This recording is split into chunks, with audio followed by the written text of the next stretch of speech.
one of the issues we've heard in the past is not being able to start your coach with the push to start feature.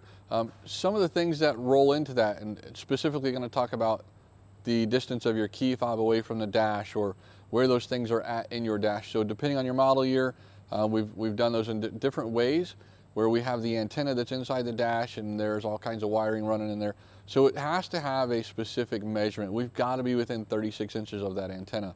Fast forward to the last year that we did the push to start, the antenna was on the driver's side console. It was right below the cell phone charger. We've had numerous reports of that happening, where if you've got your phone sitting there and you set your keys in front of your phone or right on top of your phone or beside it, that charging device actually causes some interference and we can't get that signal to our antenna to start the coach. So simply remove the cell phone, take the key fob out of that tray, get it out in front of that tray, maybe even get it beside it.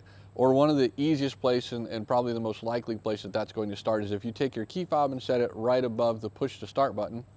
Usually we have great results by setting that there. Again, if it doesn't start when you have that key fob sitting in your lap, putting in your pocket, just make sure we get that out and try that around on different spots in the dash. Generally, that is going to be the issue, that we don't have reception to that antenna, or that it can't confirm that that key fob is there. So that's one thing we need to check. The other thing that a lot of people forget about is the air pressure. So with the push to start system, you do have to have air pressure. If you do not have enough air pressure to activate the parking brake or to sense that the parking brake is there, then it will not start either. So you'll get different flashes on that circle for the push to start. It'll do 3 green lights or sometimes even a yellow light that's giving us communication issues, or that we don't have enough air. So if we don't have enough air, there is a button just to the left of the steering column.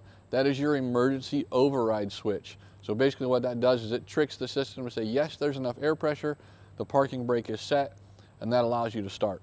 Anytime you run into that issue, we just want to make sure that we have the key fob placed in the right direction and that we have air pressure in the coach.